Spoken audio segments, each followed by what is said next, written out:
Welcome to our channel. Today we how to verify drop-in placeholders for client review in Figma. Easy tutorial step-by-step clearly.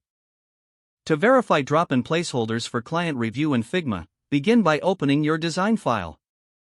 Locate the frame or artboard that contains the drop-in placeholders.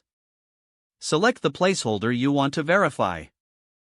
On the right sidebar, check the Properties panel for the correct content settings.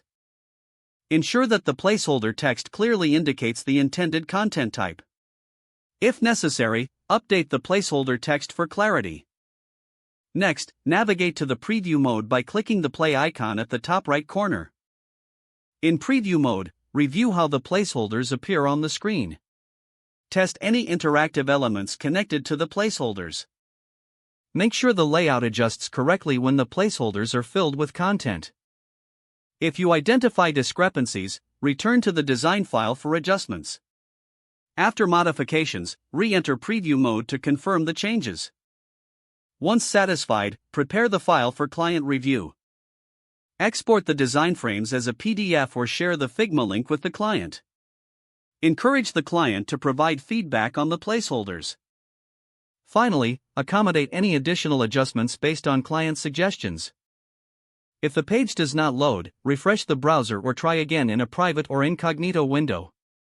Make sure you are using the correct email address, then retype it carefully to avoid small typos. If your password is not accepted, use the reset option and create a new strong password you can remember. Check your spam folder for verification or security emails, then complete any requested confirmation steps.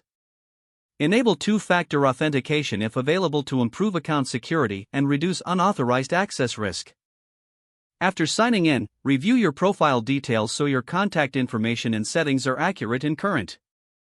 If you see an error message, note it down and try again after restarting your device and internet connection. Log out when you finish, especially on shared devices, to keep your account and payment information secure. If the page does not load, refresh the browser or try again in a private or incognito window. Make sure you are using the correct email address, then retype it carefully to avoid small typos. If your password is not accepted, use the reset option and create a new strong password you can remember.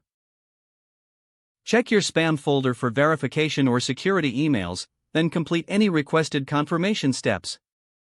Don't forget to like this video and subscribe to our channel for more step-by-step tech guides.